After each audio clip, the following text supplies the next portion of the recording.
Estimados estudiantes de los terceros y cuartos medios, sean todos bienvenidos a un nuevo video del electivo de estadística, en el cual trataremos la temática de la desviación estándar.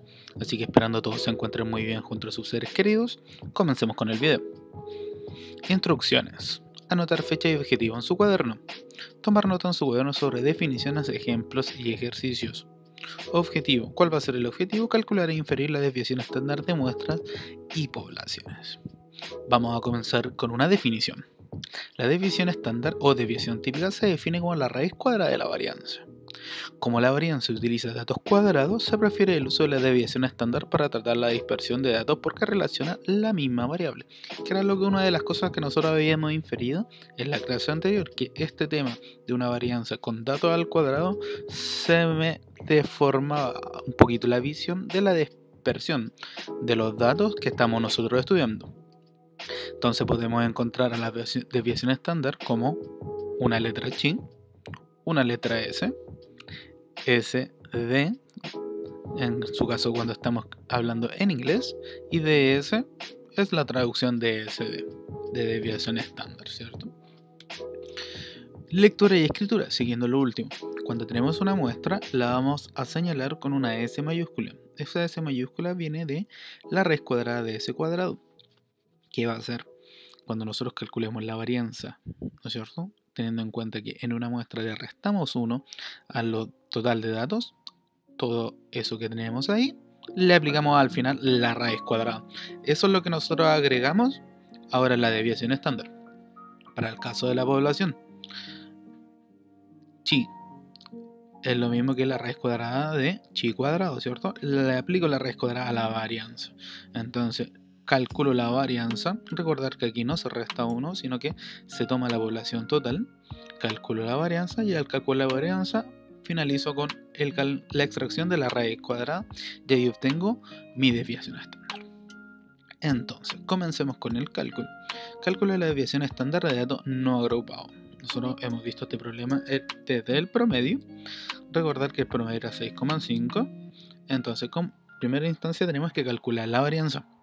Recordar que como es una muestra, establecemos esa fórmula y el 4, ¿no es cierto?, que son las cantidades de horas leídas, se resta con el 6,15 y se eleva al 2 o al cuadrado y se multiplica por 6 porque esto se repite 6 veces.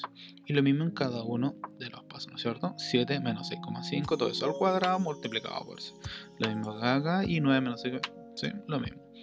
El 39 menos el 1, ¿sí? Lo mismo lo vimos en la clase anterior. Se resta 1 cuando es una muestra al total de datos.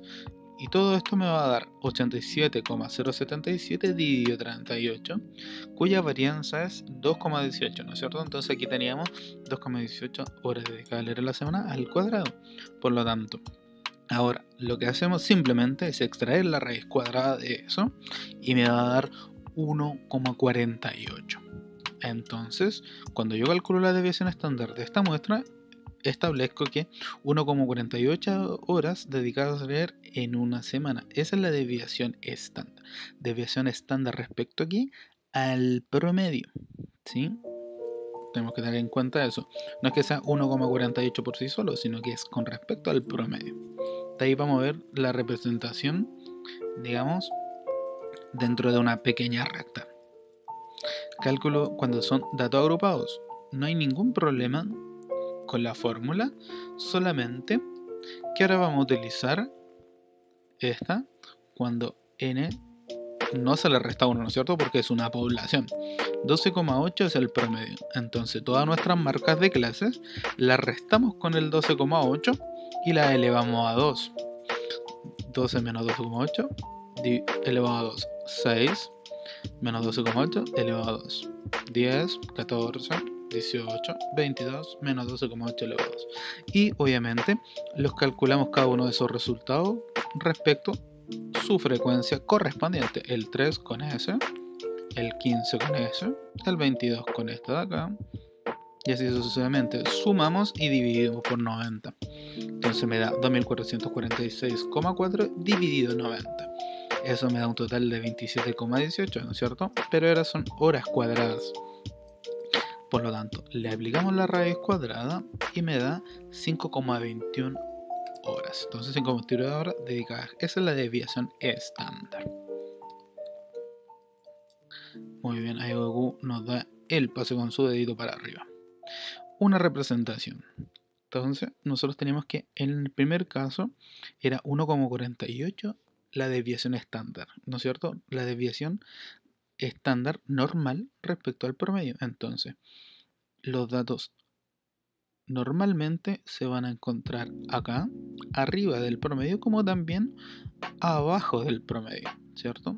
¿A qué distancia? A la que calculamos, 1,48. Lo mismo en el segundo caso, tengo mi promedio y la desviación normal, ¿cierto? Por eso es estándar, la desviación normal va a estar dado en 5,21 puntos después, como también 5,21 antes. Entonces toda esta franja va a ser una desviación estándar, la desviación normal de los datos. Esta también. Entonces a eso refiere la desviación estándar, ¿ya? Porque con la varianza se me complicaba un poquito, porque de partida, como lo tenía al cuadrado, yo necesitaba extraer, digamos, esa raíz. Ahora, esa extracción de esa raíz de esa varianza se llama desviación estándar. Y aquí tenemos su pequeña representación. A la desviación estándar se le agrega un criterio de homogeneidad. ¿Qué quiere decir criterio de homogeneidad? Que me permite establecer, ¿no es cierto?, si los datos que yo estoy analizando son homogéneos o heterogéneos. ¿Sí? Homogéneos, que sus desviaciones estándar son similares, ¿cierto? Que los datos, la distancia entre los datos son similares. Si es heterogéneo o no homogéneo, que es lo mismo, quiere decir que sus distancias difieren, son diversas, ¿cierto? Son heterogéneas. Entonces, el criterio de homogeneidad establece que una distribución se encuentra así como criterio, como punto de, ¿no es cierto?, de referencia que yo tengo que tener en cuenta. Por eso es un criterio que la desviación estándar, para que el estudio sea homogéneo, se tiene que encontrar entre la quinta parte y la cuarta parte del rango. Recordar que el rango es el dato máximo menos el dato mínimo. Ahí tenemos, aquí entre medio tiene que estar la desviación estándar. Entonces, en el primer caso, como el 4 era el dato mínimo y el 9 máximo, divido 5 dividido 5 y 5 dividido 4. Me da 1 y entre 1,28. 1,48 era la desviación estándar, por lo tanto, ese estudio o esa desviación que nosotros estamos viendo es heterogénea. Los datos son heterogéneos. Las desviaciones respecto al medio difieren unas de otras. Ahí tenemos nuestra representación gráfica. En el segundo caso, el dato mínimo menos el dato máximo, el dato máximo menos el dato mínimo me da 24, porque el dato mínimo era 0 y el dato máximo era 24. Entonces 24 dividido 5 me da 4,8 y 24 dividido 4 me da 6. La desviación estándar, si no me mal recuerdo, era 5,21, por lo tanto estos datos son de una dispersión homogénea, ¿ya? Así que eso, chicos. Instrucciones para finalizar: resolver la guía subida a la plataforma del colegio y obviamente resolver los dudas del video y la guía con su profesor por medio de su correo institucional. Estamos abiertos a todas sus dudas, en ayudarlos siempre, así que estimados, un abrazo a todos y nos veremos muy pronto. A cuidarse.